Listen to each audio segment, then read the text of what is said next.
હરિને વંદન કરીએ વંદન કરીએ હરિને વંદન કરીએ વંદન કરીએ હરિને વંદન કરીએ વંદન કરીએ હરિને વંદન કરીએ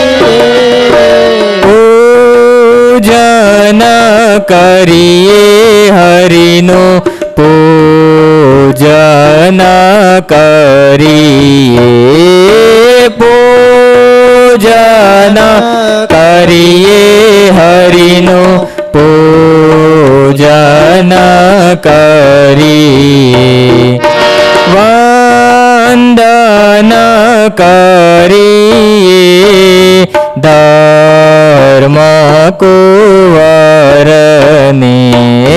વંદન કરીએ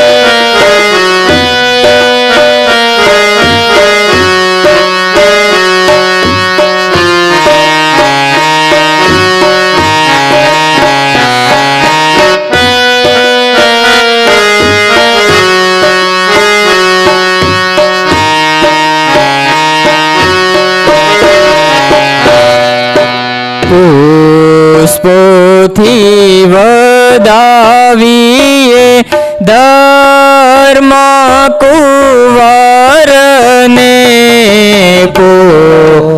પુષ્પોથી વધાવીએ ધર્મ કુંવરને પુષ્પોથી વધાવીએ ધર્મ કુંવરને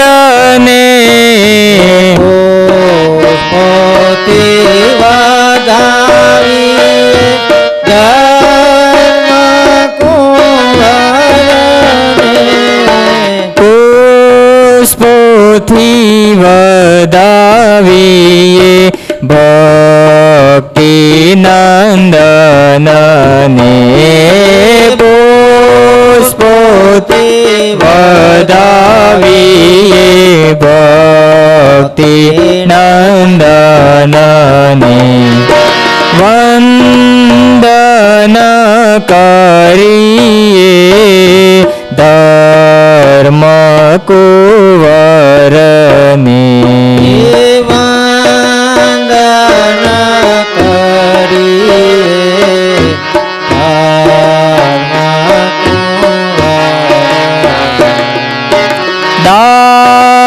દાસાનું દાસ કહે વંદન કરીએ દાસાનું દાસ કહે વંદન કરીએ દાસાનું દાસ કહે વંદન કરીએ દાસાનો દાસ કહે વંદન કરીએ દાસાનું દાસ કહે પૂજન કરીએ દાસાનું દાસ કહે પૂજન કરીએ વંદન કરીએ કુંવરને વંદના કરીએ ધર્મ કુંવરને પૂજન કરીએ ભક્તિ નંદનનું પૂજન કરીએ ભક્તિ નંદનનું.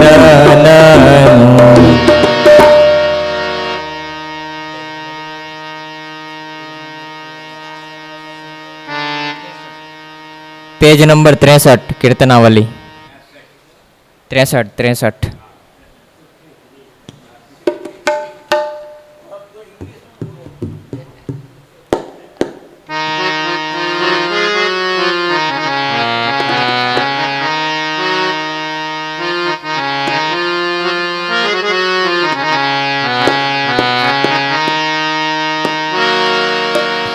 સંત પરમ હિતકારી જગત માહી સંત પરમ હિતકારી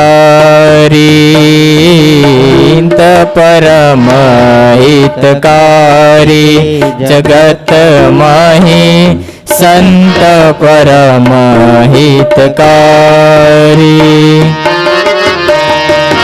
સંત પરમ હિતકારી જગત માહી સંત પરમ હિતકારી સંત પરમ હિતકારી જગત માહી સંત પરમ હિતકારી પ્રભુ પદ પ્રગટ કરાવત પ્રીતિ પ્રભુ પદ પ્રગટ કરાવત પ્રીતિ પ્રભુ પદ પ્રગટ કરાવત પ્રીતિ પ્રભુ પદ પ્રગટ કરાવત પ્રીતિ ભરમ મિટાવત વારી ભરમ મિટાવત વારી જગત માહી સંત પરમ હિતકારી જગત માહી સંત પરમ હિતકારી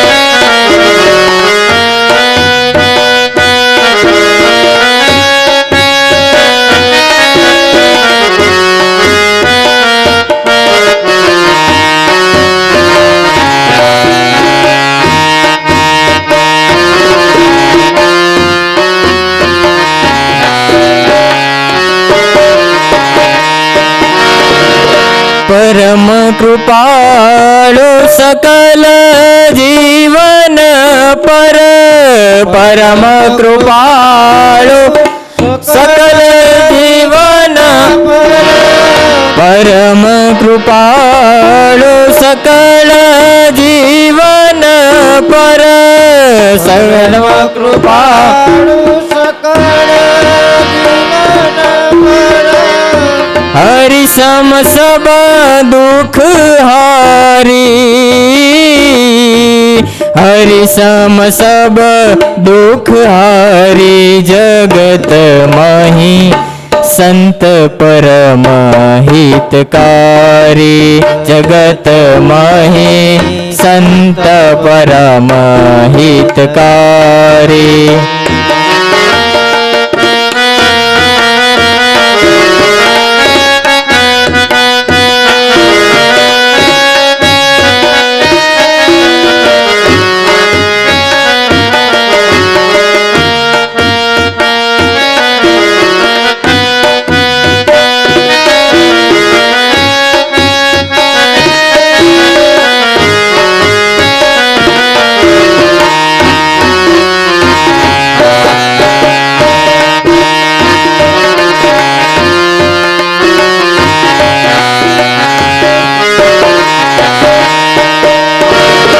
ત્રિગુણાતીત ફિરત તનુ ત્યાગી, ત્રિગુણાતીત ફિરત તનુ ત્યાગી, રીત જગત સે ન્યારી, રીત જગત સે ન્યારી, જગત મહી સંત પરમ હિતકારી, જગત મહી સંત પરમ હિતકારી. બ્રહ્માનંદ કહે સંત કી સોબત, બ્રહ્માનંદ કહે संत की सोबत, मिलत है प्रगट मुरारी, मिलत है प्रगट मुरारी, जगत मही संत परम हितकारी, जगत मही संत परम हितकारी, जगत मही संत परम हितकारी, जगत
वर्णिवेशरमणीयदर्शनम्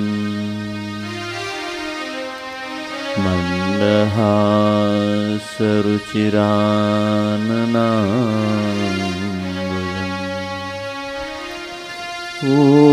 पूजितं सुरनरोत्तमेर्मुदा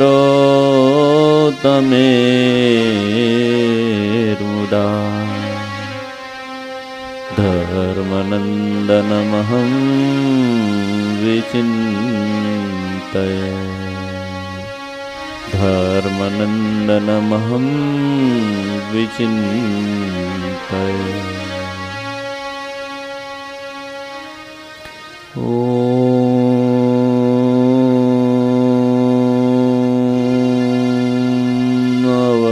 अवतारिणे श्री स्वामिनारायणाय नमो नमः. ॐ श्री सहजानंद स्वामिने नमो नमः.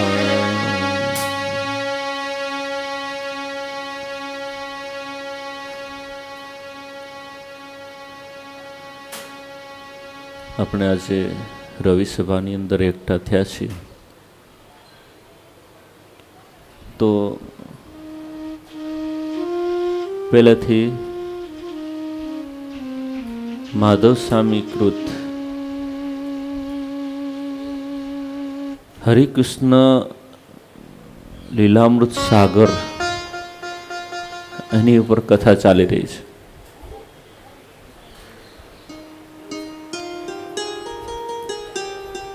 તો હવે સ્વામી ગ્રંથની શરૂઆતમાં બધાએ અક્ષરધામના મુક્ત સમા નંદ સંતોને યાદ કર્યા છે ને પછી સંક્ષિપ્તમાં મહારાજનું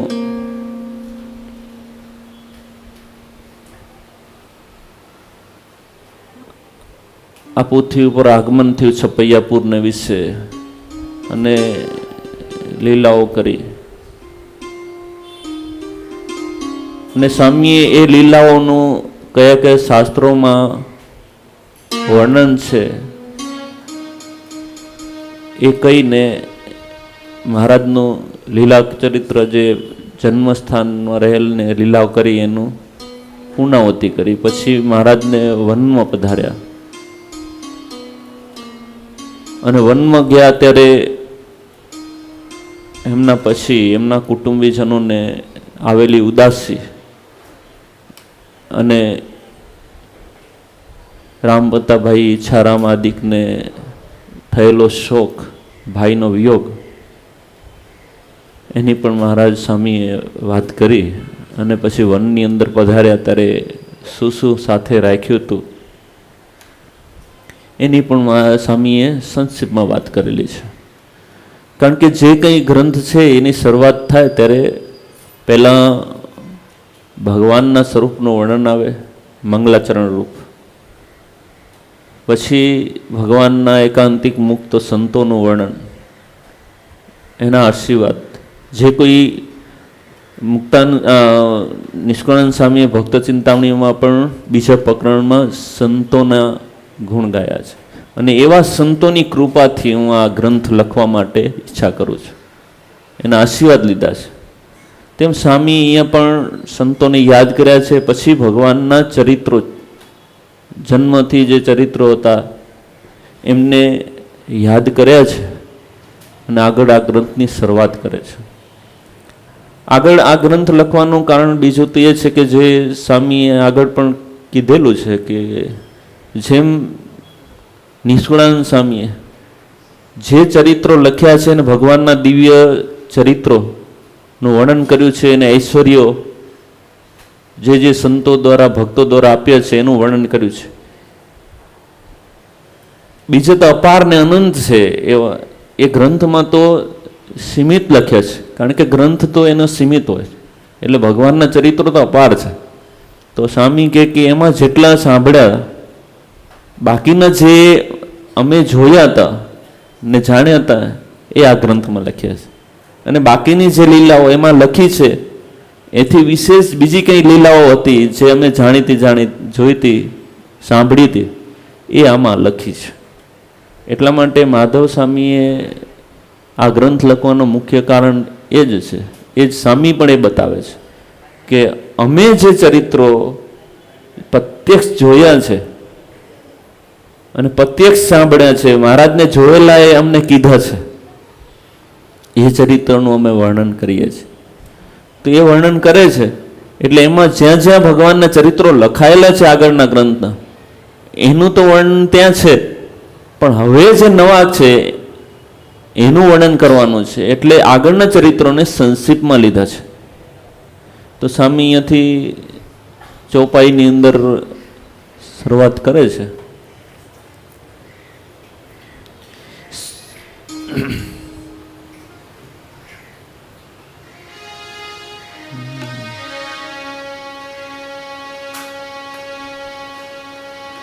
શ્રી પુરુષોત્તમ નારાયણ તે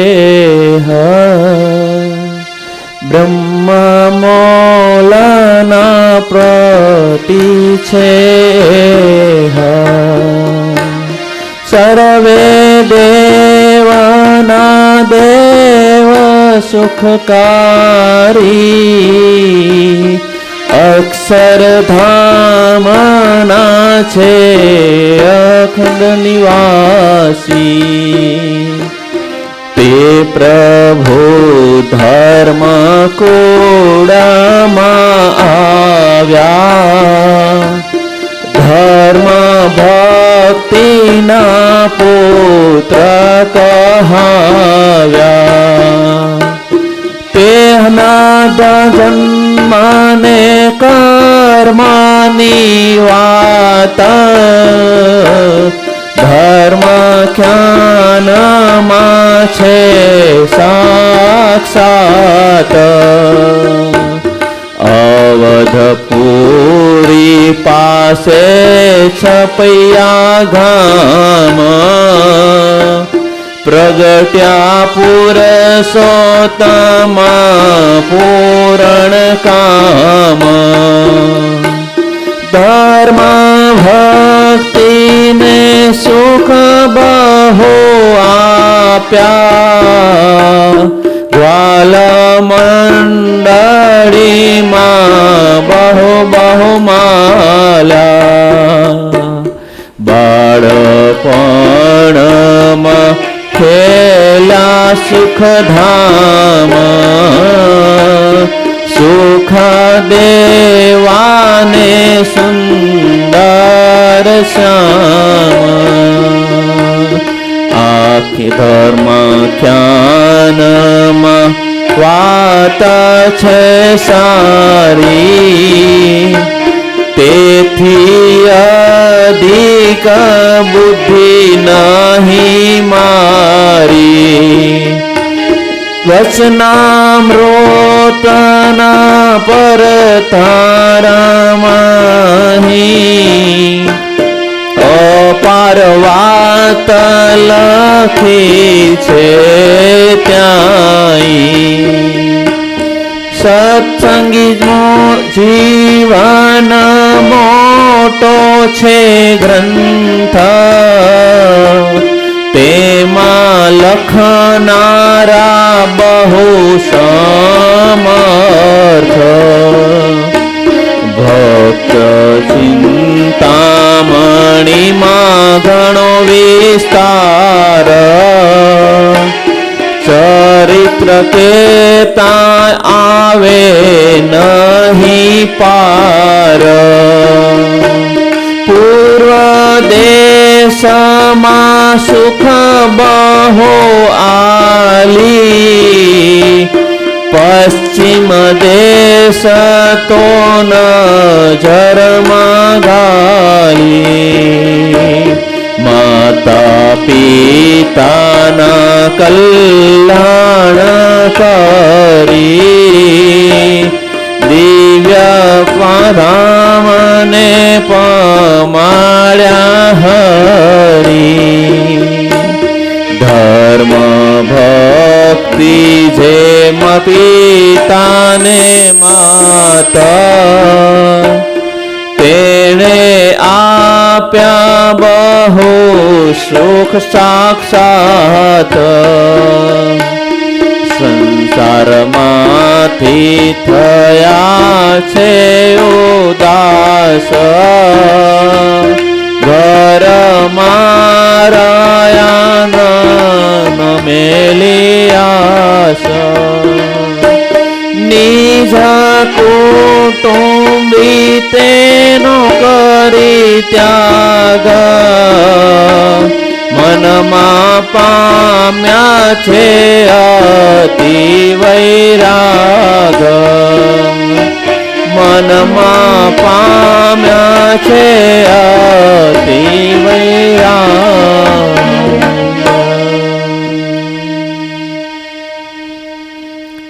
સ્વામી આટલા સંક્ષિપ્તમાં જ મહારાજના પ્રગટ્યથી કરીને છપૈયાના જે ચરિત્રો કર્યા અયોધ્યામાં જે ચરિત્રો કર્યા વનમાં સીધાવ્યા ત્યાં સુધીનું કહી દીધું કારણ કે સ્વામી કહે છે કે અમારે ગ્રંથની અંદર જ બીજા ભગવાનના ઘણા ચરિત્રો લખવાના છે તો સ્વામી કે પુરુષોત્તમ નારાયણ તેહ બ્રહ્મ મૌલના પતિ છે તેહ પુરુષોત્તમ નારાયણ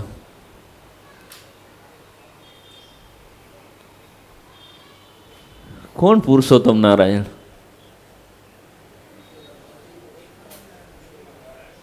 પુરુષ કોણ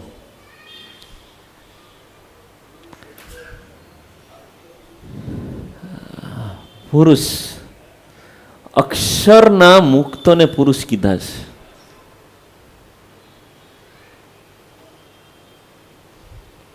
જે નિરંતર ભગવાનની સમીપમાં રહ્યા છે એની સેવામાં રહ્યા છે જેની ઉપર કાળનો ચક્ર નથી કાળ માયાનો કોઈ એની ઉપર નિયંતા પણ નથી એની ઉપર સમય નથી.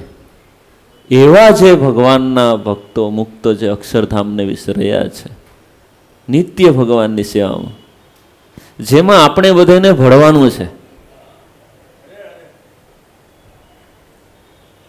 એ પંક્તિમાં ભળવા માટે આપણે અત્યારે આ સત્સંગની અંદર જે કંઈ કરીએ છીએ એ એના વાસ્તે કરીએ છીએ કે એવા પુરુષોત્તમ નારાયણની સેવામાં બ્રહ્મરૂપ થઈને નિત્ય સેવામાં રહેવાય. તો એ સ્થિતિનું સ્વામી વર્ણન કરે છે કે એવા પુરુષોત્તમ નારાયણ જે પુરુષની અંદર સર્વેથી ઉત્તમ છે, એવા પુરુષોત્તમ નારાયણ જેને આદિકાળથી આ સૃષ્ટિ રચી ત્યારે સૃષ્ટિના પ્રારંભમાં પોતે અયનની અંદર શયન કરેલું. અયન એટલે જળ, ગર્ભોદક જળની અંદર શયન કરેલું, એટલે એનું એક નારાયણ નામ પણ છે. તો એવા પુરુષોત્તમ નારાયણ જ્યાં નિત્ય રહે છે અને જે બ્રહ્મમૌલના પતિ છે, એવા અને સર્વે દેવના દેવ સુખકારી, અત્યારે આપણે જે કંઈ સુખની આશાઓ જાગે છે ને એની હાજરી છે ત્યાં સુધી છે.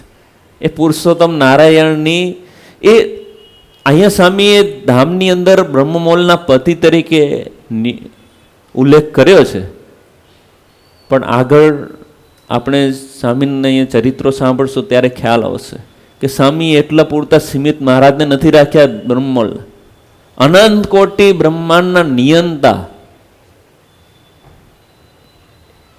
અનંત કોટી બ્રહ્માંડનું નિયંત્રણ કરનારા એ પુરુષોત્તમ ભગવાન છે. હજી આપણે એટલું સુખ નહીં આવે ખાલી સાંભળવાથી. એની સાથે આપણે શું સંબંધ છે એ સાંભળશું ત્યારે સુખ આવશે.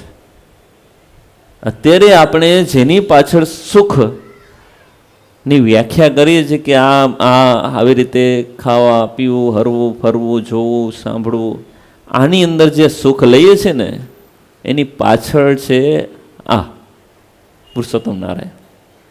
એ પોતાની અંતર્યામી શક્તિએ કરીને જ્યારે જીવ પ્રાણી માત્રની અંદર પ્રવેશ કરે છે ત્યારે જીવ પ્રાણી માત્ર વિષયને ભોગવવા, જોવા, વિચારવા સમર્થ થાય છે.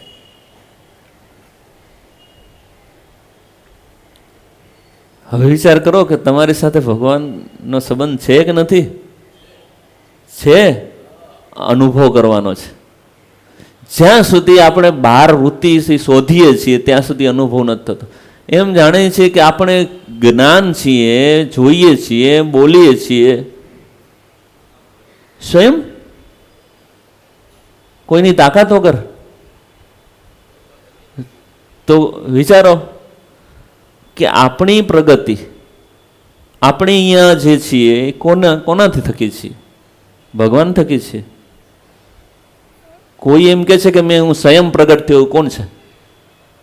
કોણ છે આ દુનિયામાં? કોઈ છે?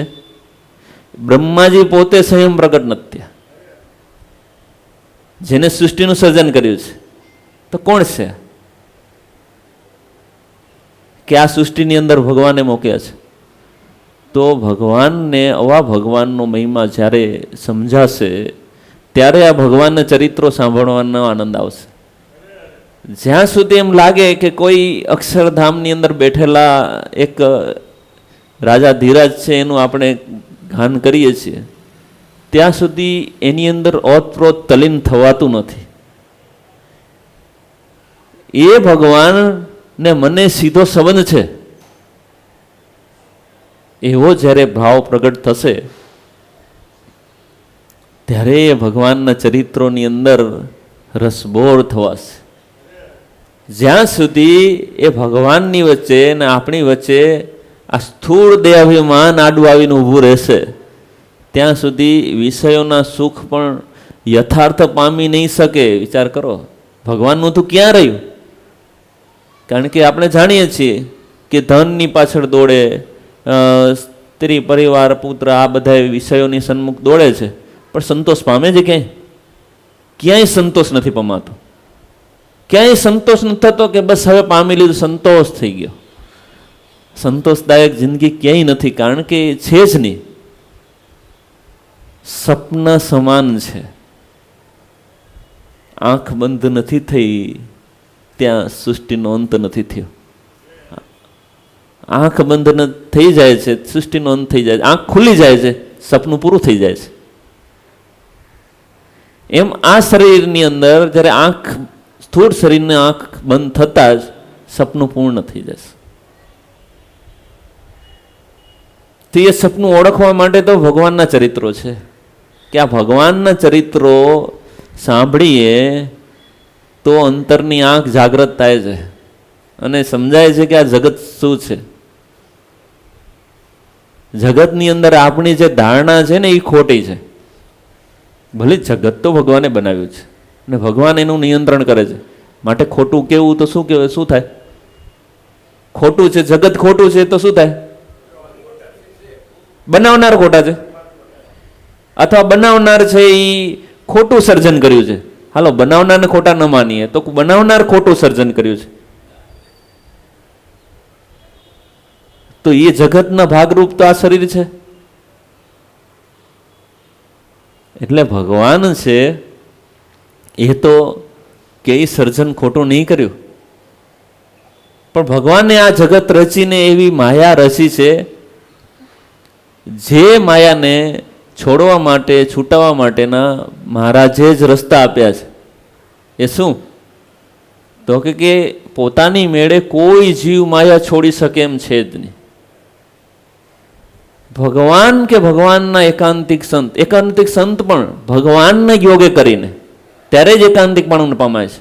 ભગવાનના સંબંધે કરીને. ભગવાન વગર કોઈ નથી, ભગવાન લીધા વગર કોઈનું અસ્તિત્વ નથી.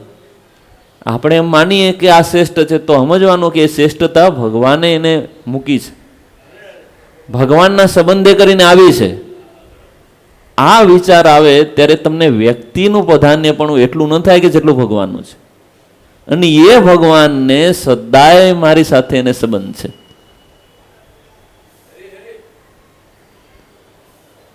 આ જે ભાવ જ્યારે પ્રગટ થશે એ પ્રગટ કરવા માટે જ ભગવાનના ચરિત્રો છે. ચરિત્ર સાંભળતા સાંભળતા જેમ ગોપીઓને ભગવાન સાથે પ્રેમ થઈ ગયેલો, પછી ગોપીઓને શુદ્ધ ભાવ થઈ ગયેલો, ત્યારે વસ્તુ પદાર્થ ભાવ ટળી ગયો. પછી જેની અંદર દર્શન કરે ત્યાં કૃષ્ણના ચરિત્રોનું સ્મરણ થાય છે, કોઈ વસ્તુનું સ્મરણ અલગ નથી થતું. તો એ ભાવ જ્યારે પ્રગટ થાય છે કેનાથી? ભગવાનના સંબંધે કરીને. એને શ્રી કૃષ્ણ ભગવાનનો સંબંધ થયો, તેની વૃત્તિઓ એમાં તલીન થઈ ગઈ, પછી બ્રહ્મરૂપ થઈ ગયા. પછી એના માટે આ જે આપણે કહેલા વિધિ વિધાન છે એની ઉપર દ્રઢતા નથી મૂકી કે આ રીતે વર્ષે, આ રીતે વર્ષે. એને વિધિ વિધાન શા સુધી છે કે જ્યાં સુધી જીવ સ્થૂળ રૂપે રહ્યો છે, દેહ અભિમાનમાં રહ્યો છે અને જ્યાં તે બંધાયેલો છે, તે એને છોડશે ત્યારે શુદ્ધ અંતકરણ થશે ને ભગવાનમાં પ્રેમ થશે, ત્યારે બ્રહ્મરૂપ થશે.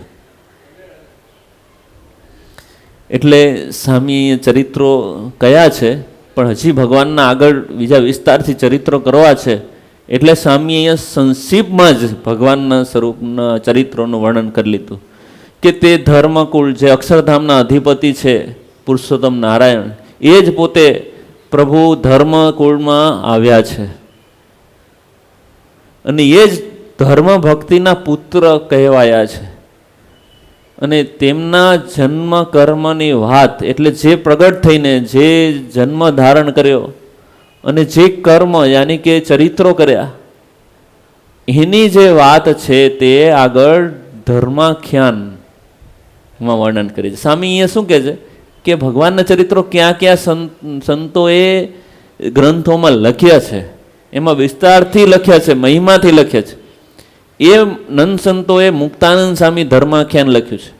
હવે હું ચરિત્ર ગાઈશ તો એ કે મુક્તાનંદ સ્વામી જેટલું તો નહીં ગાઈ શકું. માટે સ્વામીએ આ બધા સંતોના ચરિત્રો એમ કીધું કે એની અંદર વિસ્તારથી લખ્યા છે. માટે અત્યારે એ ચરિત્રોને હું મારા મુખેથી મારી વાણીમાં ગાવાનો પ્રયત્ન નથી કરતો, કારણ કે એના જેટલું ભગવાનનો મહિમા છે એને બતાવ્યો છે એટલે હું નહીં બતાવી શકું. એટલે એમ કહી જ એમાં સ્વામીએ એમ જ કીધું કે એવા જે ધર્મ, જેના જન્મ અને કર્મની જે વાત છે ને, ધર્માખ્યાનમાં જે છે સાક્ષાત ધર્માખ્યાન નામના ગ્રંથમાં પણ છે, અને બીજી ક્યાં ક્યાં છે તો સ્વામી કહે છે કે અવધપુરી પાસે છપૈયા જે ગામ, પ્રગટ્યા પુરુષોત્તમ પૂર્ણ કામ, કે જેનું સ્મરણ કરવાથી આપણી કામનાઓ પૂર્ણ થાય છે, આપણી જે માનવાચિક ઈચ્છાઓ પૂર્ણ થાય છે. એટલા માટે મહારાજને પૂર્ણ કામ કયા છે. તો એવા પૂર્ણ કામ ભગવાન ધર્મ ભક્તિને સુખ બહુ આપ્યા. અહીંયા આલ્યા લખ્યું છે, આપ્યા. અને ગ્વાલ મંડળીમાં બહુ બહુ મહાલ્યા. એટલે મહારાજે શું કર્યું તો કે એ જે ધર્માખ્યાનમાં લખેલા જે ચરિત્રો છે ભગવાનના, એવા પૂર્ણ ભગવાન, પૂર્ણકામ ભગવાન એ ધર્મ ભક્તિને સુખ આપ્યા. અને ગ્વાલ મંડળ એટલે નાના જેના સખાઓ હતા, છપૈયાપુરવાસીઓ હતા, એને સુખ આપ્યા છે. તો એવા સુખ આપનારા ભગવાન, એના ચરિત્રો સ્વામી કે આ શાસ્ત્રમાં લખ્યા છે.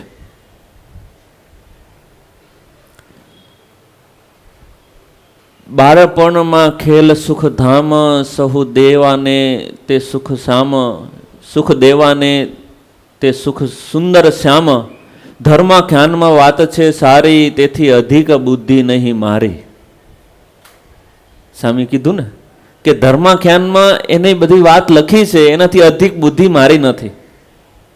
આ ગ્રંથમાં મને ભગવાનના ચરિત્ર વર્ણન કરવા છે, પણ બીજા શાસ્ત્રોમાં છે એને ને હું વર્ણન કરવાનો પ્રયત્ન કરું તો ક્યાંક હું એના માટે એવા શબ્દો ન વાપરી શકું, અને ભગવાનના ચરિત્રની ગરિમાને હું ક્યાંક નીચે પહોંચાડું. એટલા માટે એ ચરિત્રોને, એ શાસ્ત્રની અંદર છે એને જ હું સ્વીકારું છું ને એનું જ સમર્થન કરું છું કે એ ચરિત્રો છે એમાંથી જાણીને એ ચરિત્રોનું મનન નિધિધ્યાસ અને એનો જ સાક્ષાત્કાર કરજો. અને બીજા સ્વામી આપે છે કે વચનામૃત પરથારામાં અહીં અપાર વાત લખી છે. ત્યાં વચનામૃતના પરથારાની અંદર પણ સંતોએ વચનામૃતની રચના કરી. એમાં 4 સંતો મુખ્ય કહેવાય છે: મુક્તાનંદ સ્વામી, ગોપાળાનંદ સ્વામી, નિત્યાનંદ સ્વામી અને સુકાનંદ સ્વામી. તો એ 4 સંતોએ જે લખ્યા છે એની અંદર પણ આ ભગવાન વચનામૃત લખ્યું, એમાં પરથારામાં મહારાજના ચરિત્રો લખ્યા છે અને મહારાજના અંગો અંગનું વર્ણન કર્યું છે, ભગવાનની સ્વાભાવિક ચેષ્ટાનું વર્ણન કર્યું છે. તો આવું યથાર્થ વર્ણન જે ત્યાં થયું છે, એવું વર્ણન કરવા માટે સ્વામી કે હું સમર્થ નથી. માટે અપાર એની અંદર ચરિત્રો લખ્યા છે. અને બીજો સ્વામી કે સત્સંગી જીવન નામનો છે મોટો ગ્રંથ, સત્સંગ જીવન ગ્રંથ મોટો છે, જેની અંદર અપાર ભગવાનના ચરિત્રો ભર્યા છે, અપાર ઉપદેશ ભર્યો છે. તો એ ગ્રંથના પણ મહારાજના ચરિત્રો લખ્યા છે. અને સ્વામી એ લખનારના પણ વખાણ કરે છે કે તેમાં લખનારા બહુ સમર્થ છે. એ સત્સંગી જીવનની અંદર જે ચરિત્રો લખનારા છે બહુ સમર્થ છે. આપણે જાણીએ છીએ સત્તાનંદ સ્વામીનું જીવન, કે સત્તાનંદ સ્વામી જ્યારે નાના હતા ત્યારથી એને ભગવાનને મેળવવાની ઉત્કંઠા જાગી. તો ગામની અંદર યાત્રાએ જતા, બદ્રીનારાયણની યાત્રાએ જતા જે ભક્તો હતા મુમુક્ષુ, એની સાથે યાત્રા કરવા નીકળ્યા. હજી નાની ઉંમર છે ત્યારે નીકળ્યા. સાથે ફરતા ફરતા હિમાલયની યાત્રા કરતા હરિદ્વાર, ઋષિકેશ થઈને પુલાશ્રમ આવ્યા, બદ્રીનારાયણ આવ્યા. ત્યાં સ્વામીએ નિર્ણય કર્યો કે હવે મારે આ ધામની અંદર અહીંયા રહી અને ભગવાનને મેળવવા. ભગવાન દર્શન આપે ત્યાં સુધી મારે અહીંયાથી છોડવું નથી. તો મંદિરની અંદર એવું કહેવાય છે કે સ્વામી બેસી ગયા અને પછી મંદિર બંધ કરવાનું થયું ત્યારે પણ સ્વામીને કીધું કે સ્વામી મંદિર બંધ કરવાનું છે, હવે તો અહીંયા તો આવી રીતે પરિસ્થિતિ. સ્વામી કે હજી નાના હતા તો એ નક્કી કર્યું કે ના, મને ભગવાન દર્શન ના આપે ત્યાં સુધી હું કંઈ નહીં જાઉં. પછી તો એમને મૂકીને બધા ચાલ્યા ગયા. અખંડ ભગવાનનું સ્મરણ ભજનની અંદર ઉતર્યા ત્યારે ભગવાન નરનારાયણ દેવ પ્રગટ થઈને કીધું, દર્શન આપ્યા. ત્યારે સત્સંગ જીવનમાં જ્યારે સંતો એના જીવન ચરિત્રની અંદર તો વિસ્તારથી વાત લખે છે કે સ્વામીએ એમનું મૂર્તિનું વર્ણન આખું કર્યું, દર્શન કર્યા. પછી કીધું કે સ્વામી નારાયણ ભગવાને કીધું કે માંગો માંગો સ્વામી. ત્યારે એને કીધું કે આપના જે જીવન સરભર, જીવનની અંદર રહેલા લીલાથી સરભર એવા ગ્રંથની મારે રચના કરવી છે.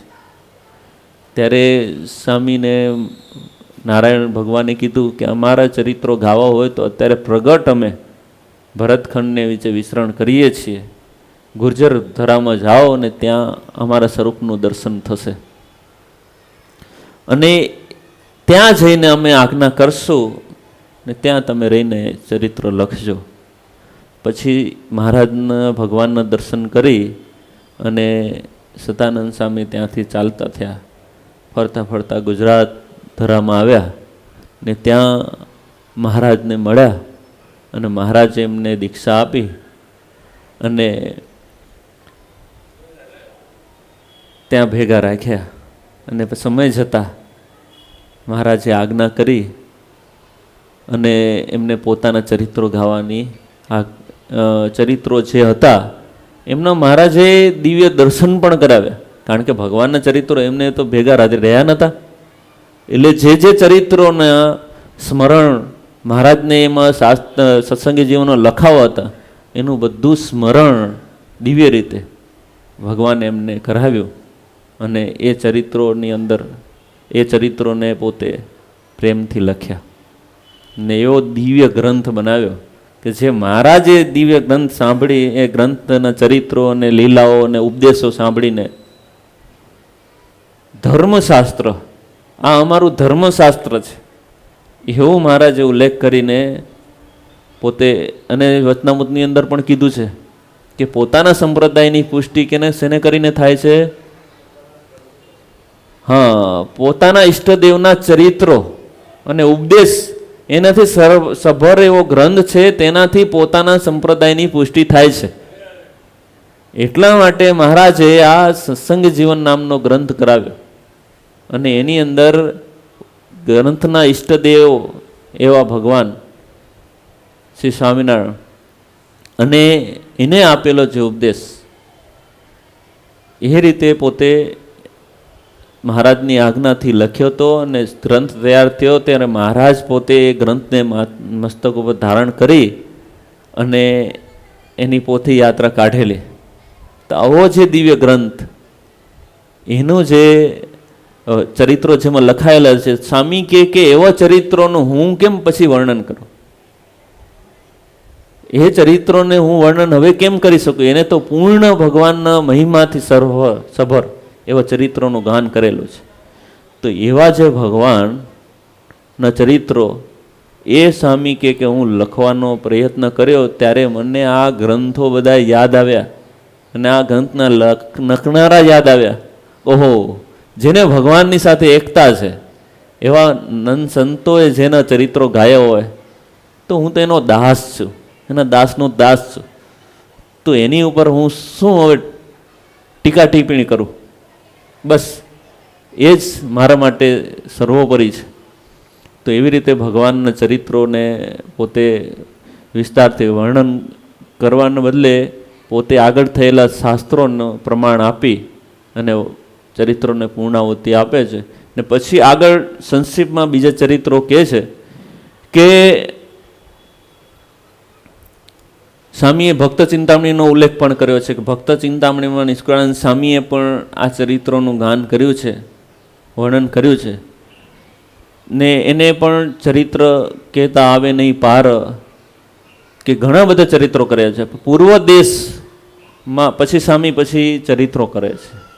હવે એની રીતે સંક્ષિપ્તમાં, પૂર્વ દેશમાં સુખ બહુ આલી, પશ્ચિમ દેશ તો નજરમાં ગાલી, માતા પિતાના કલ્યાણકારી, દિવ્ય દામને પમાડ્યા,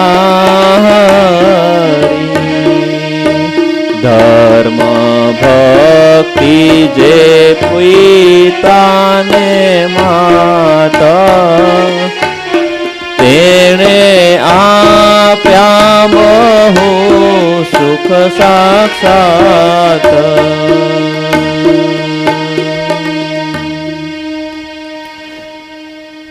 કે પૂર્વ દેશમાં બહુ સુખ આલી. સ્વામી કહે છે કે મહારાજે પૂર્વ દેશમાં કે ઉત્તર કૌશળ દેશની અંદર પ્રગટ થયા અને ત્યાંના લોકોને બહુ સુખ આપ્યા છે. સ્વામી વર્ણન કરવા અસમર્થ છે કે શું સુખ આપ્યા છે, કેવા સુખ આપ્યા છે. જ્યાં પ્રગટ પુરુષોત્તમનો યોગ થાય એનું સુખનું વર્ણન ન કરી શકાય. એ તો અનુભૂતિની વસ્તુ છે. અત્યારે વર્ણન કરીએ, સ્વામી આગળ વચનાવતની અંદર એ વાત કરી છે કે ભગવાનના સ્વરૂપનું વર્ણન કરીએ એમાં સુખ ન હોય જેવું અનુભવમાં આવ્યું હોય. હા, સમાધિમાં જે અનુભવ થયો છે એ સુખનું વર્ણન ન થાય. એ વર્ણન કરવા કોઈ સમર્થ નથી. કારણ કે મહારાજે કીધું કે આ વાણી ને એ તો સ્થૂળ છે અને અનુભૂતિ એ સાચી છે. અનુભવ જે કરે છે સમાધિમાં એનું વર્ણન કરે છે, તો વર્ણન કર્યા પછી એને જે બુદ્ધિ મળે છે, બુદ્ધિ પોતાની પાસે બુદ્ધિ હોય છે એવો એ એક્સેપ્ટ કરે છે. તો એવા ભગવાનના ચરિત્રો છે એનું જે વર્ણન એ જ્યારે દિવ્ય બુદ્ધિમાં રહીને જે બુદ્ધિથી પર થઈને અનુભવ કરવામાં આવે, અનુભવ કરતાં કરતાં જ્યારે ભગવાનના સુખમાં જ્યારે તલ્લીન થઈ જાય છે ત્યારે જ એ સુખનો અનુભવ થાય છે. એટલે જે ભગવાનના ચરિત્રનું ગાન થતું હોય ત્યારે સતાનંદ સ્વામી, સુરત મુનિ અને પ્રતાપસિંહ રાજન, એ જ્યારે પ્રતાપસિંહ રાજાને સુરત મુનિ જ્યારે કથાનું વચન કરતા હોય કે પછી સુખદેવજી પરીક્ષિત રાજાને કથાનું વર્ણન કરતા હોય ત્યારે વર્ણન કરતાં પછી આવે છે કે 10મ સ્કંદની કથા શરૂ થાય છે ને, ત્યારે એવું કહેવાય છે કે સુખદેવજી ભગવાનના ધ્યાન ચરિત્રોને યાદ કર્યા તો ભગવાનના ચરિત્રોમાં એટલા તલ્લીન થઈ ગયા કે ભગવાનના ચરિત્રો વર્ણન કરવા સમર્થ ન થયા. ત્યારે સાક્ષાત ભગવાન સુખદેવજીમાં રહીને ચરિત્રોનું ગાન કર્યું છે. તો એમ સતાનંદ સ્વામી, સુરત મુનિ જ્યારે પ્રતાપસિંહ રાજાને વાત કરતા ત્યારે ભગવાનના જે વર્ણન કરે છે, જ્યારે ભગવાનની મૂર્તિનું વર્ણન કરતા હતા, જે ખટવાંગ રાજા જ્યારે એભોલ ખાચરના ઘરે આવ્યા પહેલી વખત, જ્યારે સરદારથી નીકળ્યા હતા અને એભોલ દરબારને એભોલ ખાચરના ઘરે જ્યારે આવ્યા ત્યારે એને મળ્યા, ત્યારે એને કીધું કે આવા ભર ચોમાસામાં તમે ક્યાં નીકળ્યા છો? ત્યારે કીધું કે મારા ગુરુ એવા સ્વામિનારાયણ ભગવાન સહજાનંદ સ્વામી રૂપે સૌરાષ્ટ્ર ભૂમિ ઉપર વિચરણ કરે છે. એને હું એની સાથે એનો સત્સંગ કરીને એના દર્શન કરીને અત્યારે પાછો આવ્યો છું. ત્યારે એભલ ખાચરને થયું કે અહીં તમે આવા જ્ઞાની, આવા બાળ બ્રહ્મચારી અને તમે જેને ગુરુ માનો એ કોઈ સામાન્ય નહીં હોય. તો એ કેવા છે એનું વર્ણન કરો, એની વાત કરો, એના ચરિત્રો સંભળાવો ને એ કેવા છે એના ગુણોનું વર્ણન કરો, એમના અંગો અંગનું વર્ણન કરો, જેથી કરીને મને જાણ્યામાં આવે કે એ ગુરુ કેવા છે, કોણ છે. ત્યારે ખટવાંગ રાજા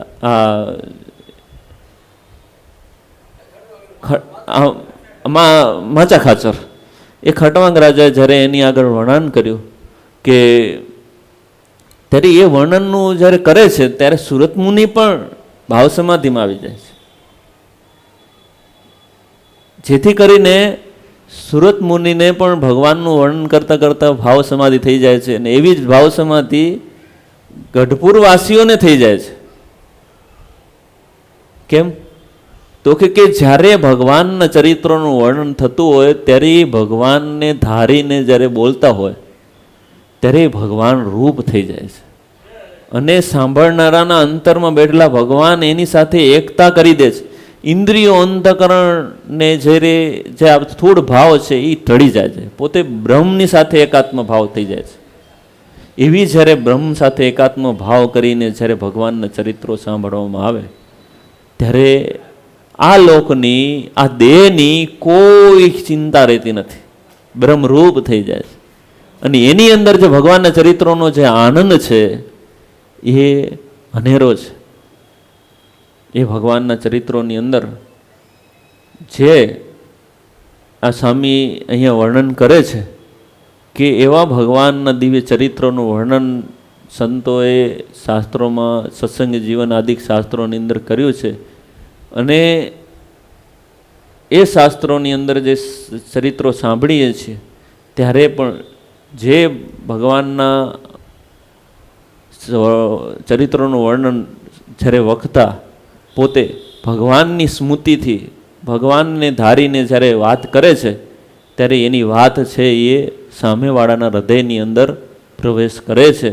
અને સામે જે મુમુક્ષુ છે એ ભગવાનના ચરિત્રોને ભાવથી શ્રદ્ધાપૂર્વક જ્યારે ભગવાનના ચરિત્રોનું વર્ણન થતું હોય એમાં જો જે કોઈ બુદ્ધિ વાપરે તો બુદ્ધિવાળાને એમાં સંશય થાય, પણ જે શ્રદ્ધાવાળો છે જેને એને સંકલ્પ માત્ર એવો થતો નથી કે આ ચરિત્ર કેમ કર્યું હશે, એવો જે સંશય રહિત થઈને જે ભગવાનના ચરિત્રો સાંભળે છે એને ભગવાનના ચરિત્રો જે ભગવાન કરતા હતા તે વખતે જે એના દર્શન કરતા હતા એને જેવું સુખ આવે પ્રગટનું એને પણ જે ભગવાનના શ્રદ્ધાથી ભાવથી જે ચરિત્રો સાંભળે છે એને પણ એવું ને એવું પ્રગટનું સુખ અનુભવાય છે.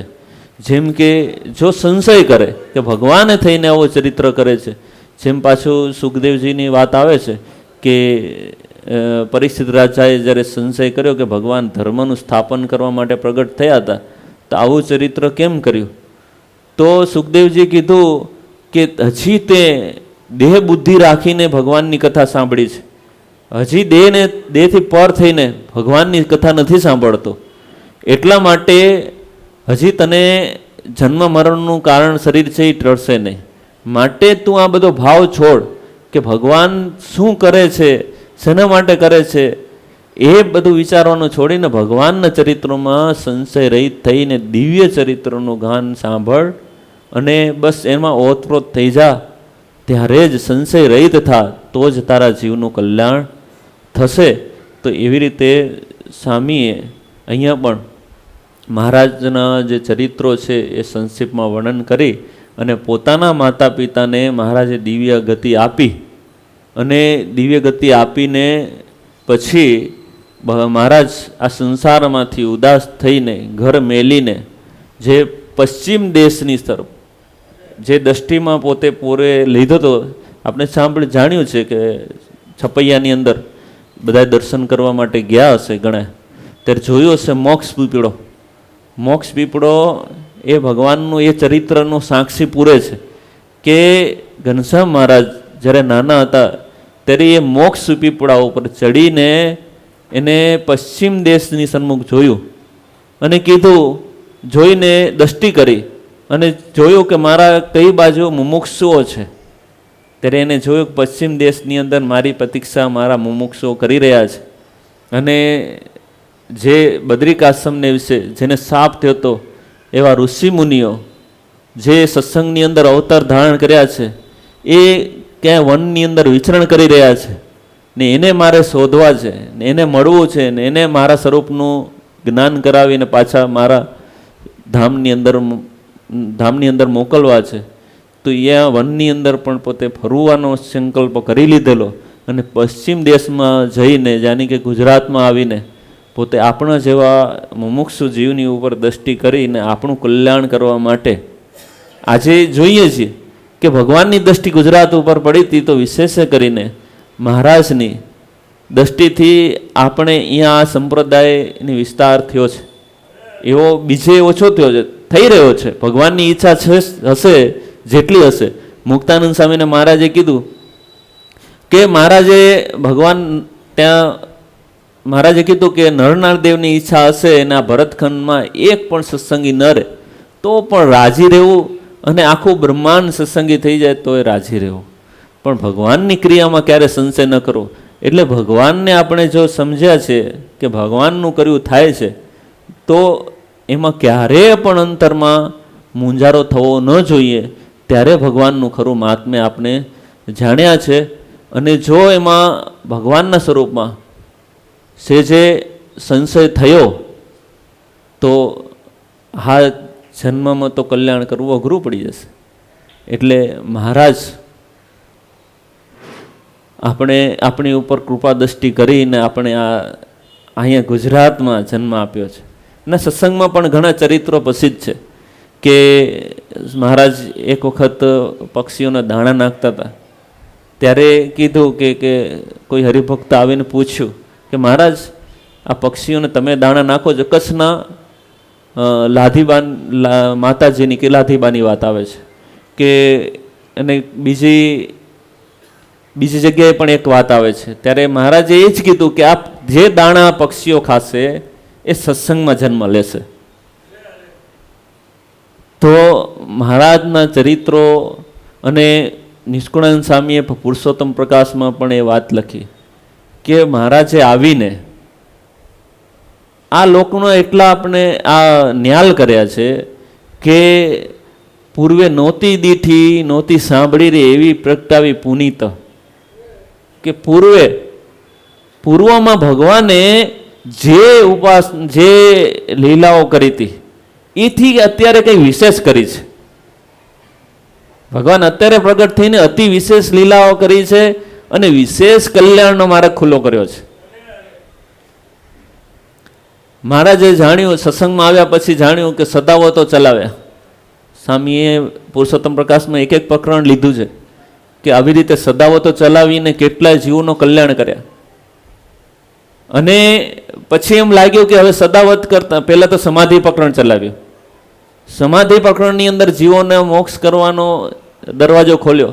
એમાં કેટલાય જે મુમુક્ષુ હતા એ મહારાજને સંપ્રદાયમાં જોડાયા અને મહારાજની સાથે મહારાજની ઓળખાણ થઈ. નિશ્ચય કર્યો. શરૂઆત આપણે જાણીએ છીએ કે વ્યાપકાનંદ સ્વામીને સમાધિ કરાવી નિશ્ચય પોતાના સ્વરૂપનું જ્ઞાન કરાવ્યું કે અમે અક્ષરધામમાં છીએ એ આ છીએ. અને રામાનંદ સ્વામીના પણ દર્શન કરાવ્યા કે રામાનંદ સ્વામી છે એને પણ અમે જ આ સંપ્રદાયને પ્રવર્તન માટે મોકલેલા, ઉદ્ધવજી રૂપે મેં જ અમારી સાથે આવેલા, અત્યારે પણ આ પ્રવર્તન કરવા માટે અમે જ મોકલેલા, શરૂઆત કરવા માટે.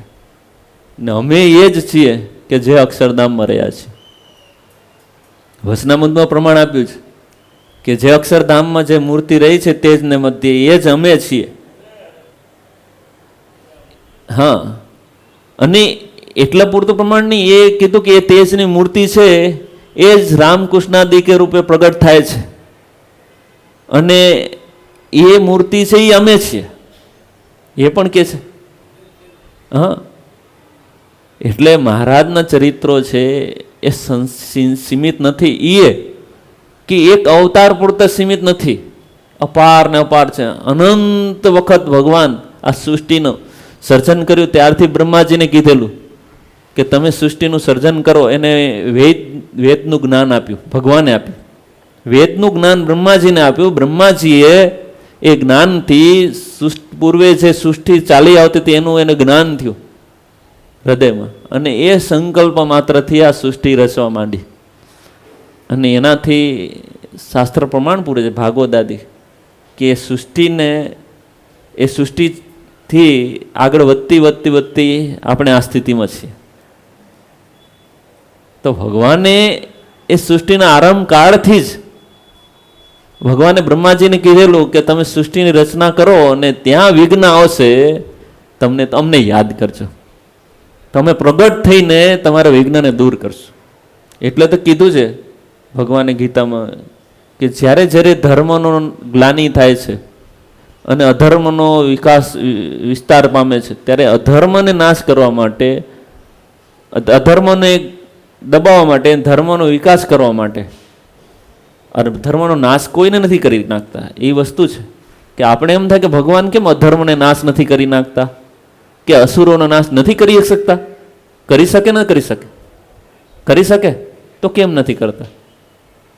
સંપૂર્ણ મૂળમાંથી કાઢી નાખે તો?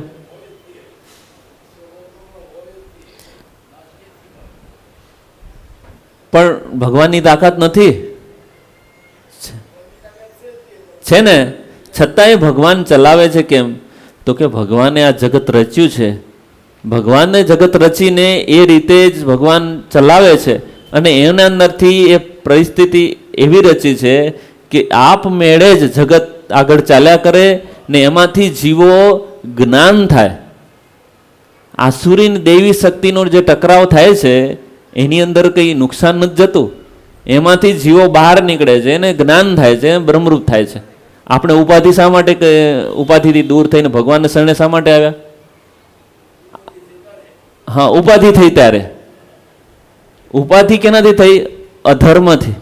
અધર્મનો યોગ થયો એટલે ઉપાધિ શરૂ થઈ, અને એના યોગે કરીને ભગવાનને આપણે પામ્યા છે. ભગવાનને પામવા માટેનો, આપણે સુખ લેવા માટે ગોતતા ગોતતા આવ્યા ત્યારે ખ્યાલ આવ્યો કે ભગવાન છે એમાંથી કાઢે છે. આ દુઃખમાંથી ભગવાન બહાર કાઢી શકે છે. ભગવાનનું શરણું લ્યો તો એની માયા છે એ આપણે છોડશે. બાકી ભગવાનની માયા જગત રચવા માટે કરી છે, તે તો બધેને ઇન્વોલ્વ કરશે. પણ જ્યારે ભગવાનનું શરણું સ્વીકારશું ત્યારે ભગવાન એમાંથી છોડાવીને આપણે પોતાની મૂર્તિનું અખંડ સુખ છે એની અનુભૂતિ કરાવશે. તો એવા જે ભગવાન આપણે મળ્યા છે, જો એનો મહિમા નહીં સમજાય તો પછી અફસોસ કરવાનો વારો આવશે, પસ્તાવવું પડશે. હા, નિષ્કળાનંદ સ્વામીએ જનુની જીવો રે ગોપીચંદની એ પદમાં છેલ્લે કીધું, સમજશો તો સારો ગણું, નહીં તો હા મુકાવ છે સમજી. કેમ? જે કંઈ મહારાજે સિસ્ટમ જ સૃષ્ટિને એવી બાંધી છે, જે કંઈ કર્મ કરે એવું એને ફળ આપવું. તો એમાંથી તો હવે કર્મ કર્યા કરશે તો એમાંથી ફળમાંથી ક્યારે મુક્તિ મળે? તો કે જો ભગવાનના ગુણ ચરિત્રોનું શ્રવણ કરે ને ભગવાનનું સ્મરણ કરે અને જે કંઈ કામ, જે કંઈ ક્રિયા કરે છે એ ભગવાનને સમર્પણ કરે તો એ કર્મમાંથી મુક્ત થાય છે. પણ જ્યાં સુધી મેં કર્યું છે ત્યાં સુધી બંધાયેલો રહે છે. હું કરું છું, મેં કર્યું છે, મારું છે,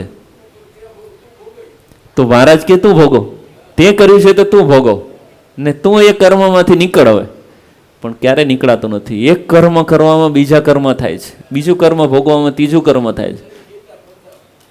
એટલે અનંત જન્મથી આપણા જન્મ મરણ ચાલે રાખે છે, એવું શાસ્ત્ર પ્રમાણ આપે છે.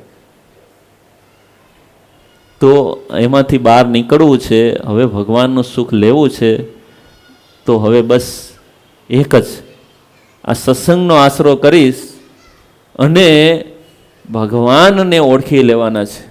ભગવાન સાથે આપણે શું સંબંધ છે એ જાણી લેવાનો છે, કે ભગવાન વગર આપણું શું અસ્તિત્વ છે એ જાણી લેવાનું છે, ભગવાન વગર આપણે કોણ છીએ એ જાણી લેવાનું છે. આની ઉપર લક્ષ્ય રાખીને ચાલશું. ભલે સંસારના જે કામ કરવાનો હોય કરીએ, સંસારની અંદર વ્યવહારમાં સત્સંગ સંબંધી સેવાઓ આ બધું આવશ્યક છે, સંસાર માટે બધી આવશ્યકતા છે. પણ સંસાર ચલાવીને પણ એમાંથી મુક્ત રહેવું એ પણ આવશ્યક છે. નહીં તો સંસારમાં બંધાયેલા રહ્યા તો જાણીએ છીએ કે પાછળ શું ગતિ છે. હા, જો સંસારની અંદર આસક્ત રહીને નિંદિત કર્મ કર્યા, શાસ્ત્ર વિહિત કર્મ કર્યા તો અધોગતિ થવાની છે. અને સંસારમાં રહીને છતાંય ક્યાંક નાની મોટી આસક્તિ રાખી તો પાછું એ ચક્કરની અંદર નીકળવાનું, બહાર નથી નીકળવાનું. તો એ નીકળવા માટે એક જ રસ્તો છે. મહારાજે મધ્ય પ્રકરણના 35મા વતનાવતમાં પણ કીધું કે 4 વાના કરવાના. ભગવાનના ચરિત્રો ગાવા, નામ સ્મરણ કરવું, ધર્મ સદાચાર આદિક જે ધર્મ છે બ્રહ્મચર્ય આદિક એ ધર્મનું પાલન કરવું, અને પૂર્વે જે ભગવાનના ચરિત્રો થઈ ગયા કર્યા ને અત્યારે જે ભગવાનના ચરિત્રો જોયા એનું સ્મરણ કરવું.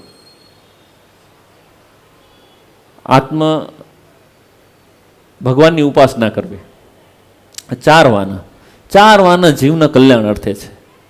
અને મહારાજે એ વચનામૃતની અંદર તો એવું ચોખવટ કરી કે અમે જે આ કહીએ છીએ એ તમને તમારું અકલ્યાણ થાય એટલા માટે નહીં, તમારી અમને ચિંતા છે.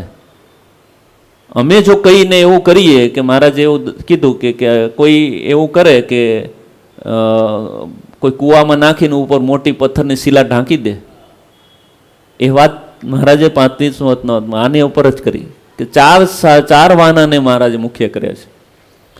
તો ભગવાનના ભક્તોનું એ લક્ષણ છે કે એ 4 વાનાની અંદર જ રહે છે. કે ભગવાનની ઉપાસના, ઉપાસના એટલે શું? હે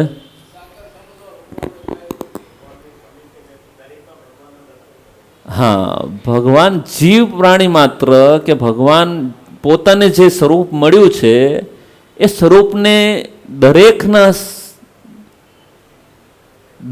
હૃદયમાં કે દરેકના શાસક કે જીવ પ્રાણી માત્રના નિયંતા રૂપે એને જોવું. એ સ્વરૂપને ભગવાન તો અનંત રૂપ ધારણ કરે છે, પણ આપણી આગળ આપણે જે પ્રગટ મળેલું સ્વરૂપ છે એ જ સર્વે સ્વરૂપને સર્વમાં જોવું. અને જે ભગવાન દેવી દેવતાઓ ભગવાનના અવતાર છે એમાં પોતાને મળેલું સ્વરૂપ છે એનાથી જોવું. મહારાજે વતનાવતમાં ચોખવટ કરી છે કે હનુમાનજીની પતિવ્રતાની નિષ્ઠા હતી. કેમ?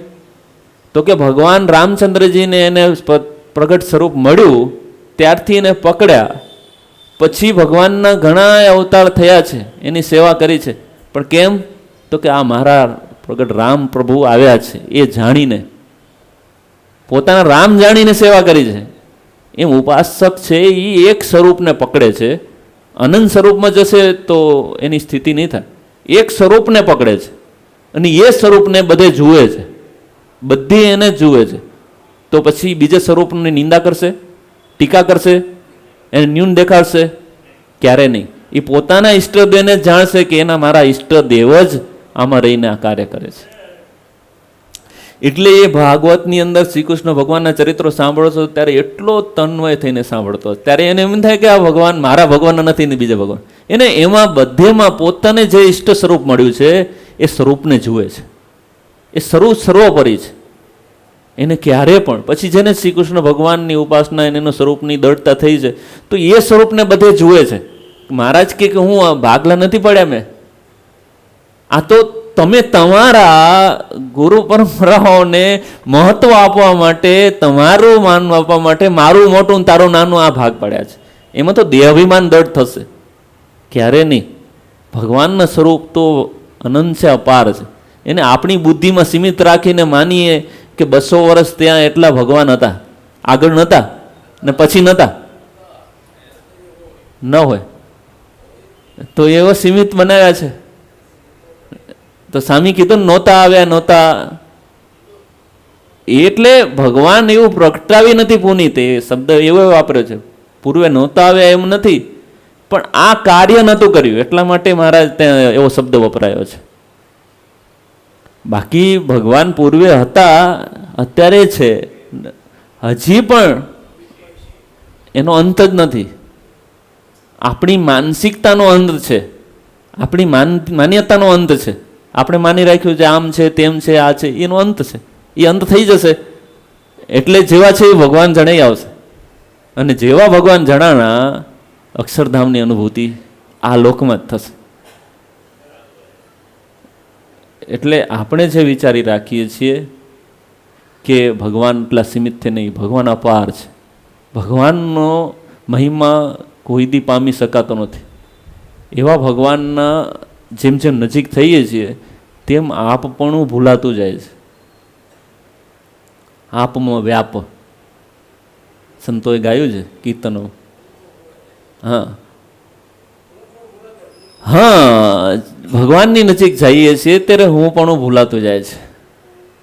જેમ પેલા દ્રષ્ટાંત છે કે કૂવામાં હોય દેડકો, ત્યારે એ આકાશ સમૂહ જોયો તેને આકાશ કેટલો દેખાય?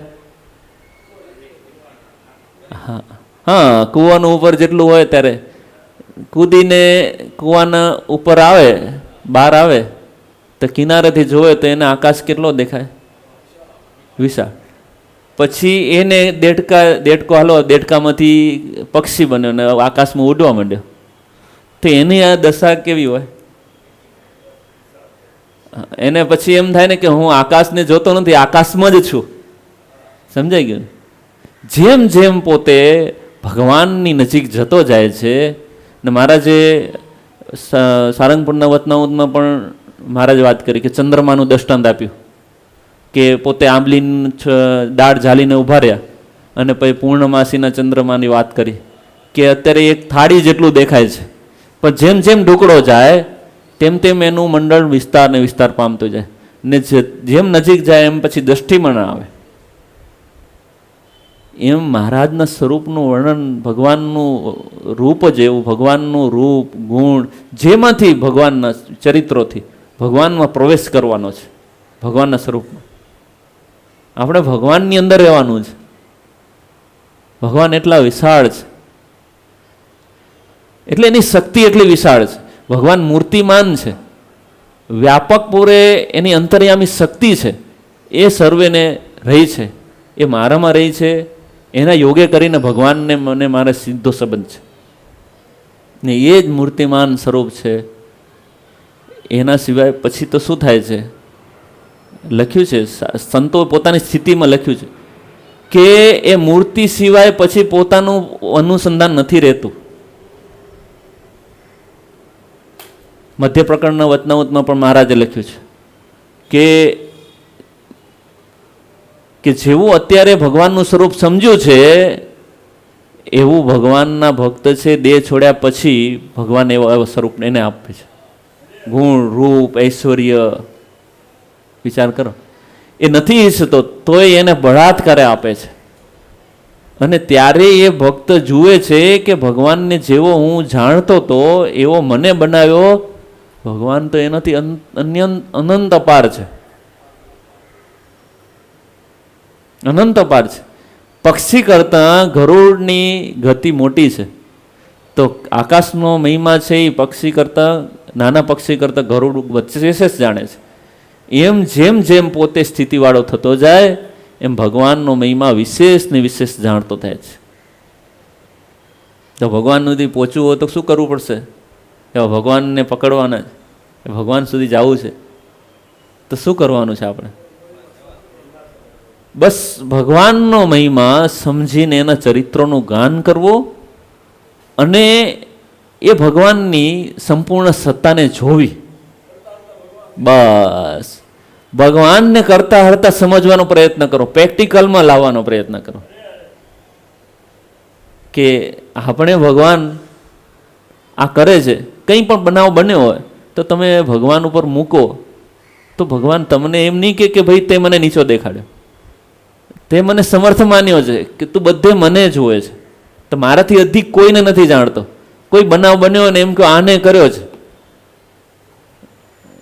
તો એનો નિયંતા કોણ છે? એ પોતે સ્વયં છે. કોણ છે? ભગવાન છે. તો જે ભગવાનને જોઈને એની ઉપરથી વૃત્તિ હટાવીને ભગવાન ઉપર લઈ જાય છે, જે વિષયોમાંથી વૃત્તિ હટાવીને પ્રસંગોમાંથી કોઈ નેગેટિવ બાબત આવી ગઈ છે એમાંથી હટાવીને ભગવાન ઉપર લઈ જાય છે, એને કોઈ દોષ નથી, કોઈ દોષ નથી. બસ આપણે કોઈ પણ બહાને કરીને ભગવાનના સ્વરૂપમાં વૃત્તિ રાખવાનું જ કીધું છે. ત્યાં એવો નિયમ નથી કીધો કે ભાઈ આ રીતે આટલી રીતે આમ જ કરવાનું. ભગવાનના સ્વરૂપને સંતો તો એવું કીધું કુભાવે પણ જો ભગવાનને જેને ભજ્યા એ પણ બ્રહ્મરૂપ થયા છે. હા હા, એને ધામ આપ્યું છે, પૂતનાને ધામ આપ્યું છે. વિચાર કરો.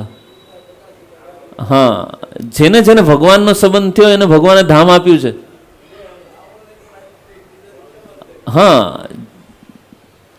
તો એ રીતે કહેવાનો મતલબ એ કે ભગવાનના એકાંતિક સંતો ભક્તો એનું ભજન કરે છે, એમાં ક્યાંય પણ બસ મહિમા સમજો, મહિમા જાણો. હા, ધર્મ વિરુદ્ધ આચરણ કરતા હોય તો એમાં આપણે ભળવાની જરૂર નથી, પણ એની ઉપર જોવાની જરૂર નથી. એની ઉપર જોઈને આપણે પીડા કરીએ કે આ કામ કરે છે, તેમ કરે છે, આ બરોબર નથી, નહીં. એનાથી આપણે કંઈ મળવાનું નથી. આપણે એક જ વસ્તુ કરવાની છે કે બસ હું ને મારા ભગવાન. હા, જગત બધું કાણું, જગતની કોઈ ચિંતા જ નહીં. કદાચ આપણે એની સાથે કંઈક કરવાનું છે તો બસ જે કરવાનું છે ભગવાને મને સોંપ્યું છે એ કરવું છે, બસ પછી એ કરીને કરવાનું છે. આ રીતે સ્વામીએ, માધવદાસ સ્વામીએ આ ચરિત્રોથી ભગવાનના ચરિત્ર સભર આ ગ્રંથ કર્યો છે. તો એ ગ્રંથની અંદર ભગવાનના ચરિત્રો છે. તો અહીંયા શરૂઆત જ્યારે કરે છે ત્યારે ભગવાનના સંક્ષિપ્તમાં ચરિત્રો લીધા છે, પછી ક્યાંક ક્યાંક ભગવાનના ચરિત્રોનો વિસ્તાર કર્યો છે કે નિત્ય સ્નાનનું મીસ લઈને પછી ત્યાંથી ચાલી નીકળ્યા, ઘરનો ત્યાગ કર્યો. ઘરેથી નીકળ્યા પછી જે સંબંધીઓને જે દુઃખ આવ્યા, એના મિત્રોને જે વિયોગનું દુઃખ આવ્યું એનું વર્ણન કર્યું છે. અને પછી ત્યાંથી મહારાજ કઈ કઈ વસ્તુ લઈ ગયા હતા સાથે એનું વર્ણન કરતાં કહે છે કે મહારાજ જ્યારે ઘરેથી નીકળ્યા ત્યારે એની પાસે આચ્છાદન વસ્ત્ર, કોપીન ને મૃગજીન, બ્રહ્મસૂત્ર એટલે જનોય, અને નવીન ધાર્યું હતું, બેવડી કંઠી અને ઉદ્રપુન તિલક ધારણ કરેલું હતું, અને શિર ઉપર જટા હતી, મૂજની મેખલા, મૂજ નામના ઘાસમાંથી બનાવેલો કંદોરો જાણે મૂજની મેખલા, અને એવા શાલિગ્રામ, હા શાલિગ્રામનો બટવો, બાલમુકુંદનો બટવો, શાલિગ્રામ સાથે શાલિગ્રામ, અને 8 શાસ્ત્રોમાંથી કાઢેલો સાર. 8 શાસ્ત્રો ખબર છે ને? શિક્ષાપત્રી વાંચતા હશે એને ખબર હશે 8 શાસ્ત્રો ક્યાં ક્યાં. હા, 4 વેદ, હા વ્યાસસૂત્ર, બ્રહ્મસૂત્ર, હા પછી બોલો ભગવદ્ ગીતા, ભાગવત,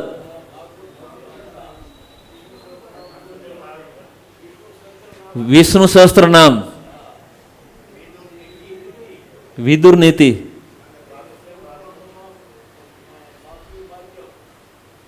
વાસુદેવ મહાત્મ્ય,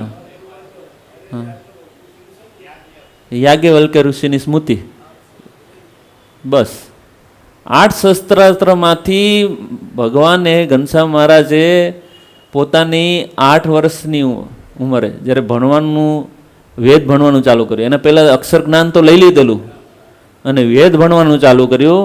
અને 8-10 વર્ષની ઉંમરમાં મહારાજે તો એ ગુટકો તૈયાર કર્યો શાસ્ત્ર ભણી ભણીને. અને આ સાર છે એનું નિત્ય પાઠ, એનું સ્મરણ કરવાનું. તો વનમાં જતી વખતે બધું વિચાર કર્યો કે બધેનો ત્યાગ કરી દેવો છે, પણ મહારાજ કહે કે આ સત્શાસ્ત્રનો ત્યાગ ક્યારે ન કરવો. આપણા જીવનમાંથી સત્શાસ્ત્રને ક્યારે જવા ન દેવો. અને સત્શાસ્ત્ર અને પછી જળમાં પડ્યા ને જ્યારે આપણે જાણીએ છીએ કે કૌશિકના દત્ત નામનો જે અસુર હતો એમને ઉપાડીને જળમાં નાખી દીધા. સરયુ ગાંઠી ઊભા હતા ઘનશ્યામ મહારાજ અને એને ઉપાડીને નાખી દીધા. ત્યારે રસ્તામાં જ્યારે જળની અંદર પડ્યા ત્યારે એમ કહેવાય છે કે બધું જતું કર્યું. નિષ્કાળાનંદ સ્વામી કે બધું જતું કર્યું, પણ એક શાલિગ્રામ ભગવાન, બાલમુકુંદ ભગવાન, શાલિગ્રામ ભગવાન અને શાસ્ત્ર એને ન છોડ્યું. આ બે રાખ્યા. તો એમ કહેવાય છે કે પહેલાં એમ થોડો વિચાર આવે કે જળમાં પડીને શાસ્ત્ર કેમ સાચવ્યું હશે, પણ પહેલાંની એવી રીત હતી કે મીણ પત્ર હતું, જે મીણ ચડાવેલું હોય એને પાણી અડે નહીં એની અંદર પેક કરેલું શાસ્ત્ર હોય. અને પહેલાં તો લખીને મીણમાં પણ બોડી રાખતા, મીણમાં બોડીને કાઢતા કે જેથી કરીને શાસ્ત્રમાં પાણી અડે તો એ પાનાની અંદર સાઈ સ્પ્રેડ ન થાય અને એમને રહે. આવી રીતે શાસ્ત્રો બનાવીને સાચવતા. એટલે ભગવાન જળમાં પડ્યા તો એ શાસ્ત્ર કંઈ નથી. શાસ્ત્ર રાખી મૂર્છા જેવી અવસ્થા થઈ ગયેલી, નીકળ્યા પછી થોડી વાર મૂર્છિત રહ્યા, પછી જાગ્યા. હા, 12 ઘાવ સુધી તણાણા તોય મહારાજે શાસ્ત્ર અને શાલિગ્રામ પ્રભુને છોડ્યા નહીં. એટલે કહેવાય છે કે ગમે તે પરિસ્થિતિ આવે, ગમે તે આવે, ગમે તે, પણ શાસ્ત્ર અને ભગવાન એનો ક્યારે પણ ત્યાગ ન કરો. એ મહારાજ શીખવાડે છે આપણે. નહીં તો મહારાજ તો સ્વયં હતા, પોતે જાણતા, પોતે સ્વયં હતા, પણ એ શીખવાડે છે કે મનુષ્ય રૂપે થયો છું તો મનુષ્યના જ જેવું આચરણ કરું, મનુષ્યને કરવા પાત્ર શું છે એ શીખવતો જાઉં. શાસ્ત્ર અને ભગવાન એ સાથે રાખજો, અને શાસ્ત્રને સમજાવનારા હશે એવા સત્પુરુષનો નિત્ય સંગ રાખજો. તો મહારાજ વનમાં વિચરણ કરતાં કરતાં જે ગોપાળ યોગીને મળ્યા અને ત્યાં એની પાસે રાજયોગ શીખ્યા, રાજયોગ શીખ્યા. અને મહારાજે એને પછી રાજયોગનું આસનો આદિ શીખ્યા અને બધું શીખીને પછી પોતે સાક્ષાત્કાર તો કરેલો જ હતો, પછી એમને સાક્ષાત્કાર કરાવ્યો. એને જે અંતે છેલ્લે અટક્યા હતા એ સાક્ષાત્કાર કરાવીને પોતાનું મૂર્તિનું સુખ આપ્યું. તો કહેવાનું એ કે વન વિચરણ વખતે મહારાજનો એક હેતુ એક જ હતો સૌથી મોટો, કે જે મુમુક્ષુઓ વનની અંદર રહ્યા છે એને બધાને ભગવાનનું જે સાક્ષાત સ્વરૂપનું જ્ઞાન કરાવી અને ભગવાનનું સુખ આપવું. અને આપણે પણ એવા સુખિયા મહારાજે કર્યા છે. અને આવી સભાઓથી, નવો સત્સંગથી આપણે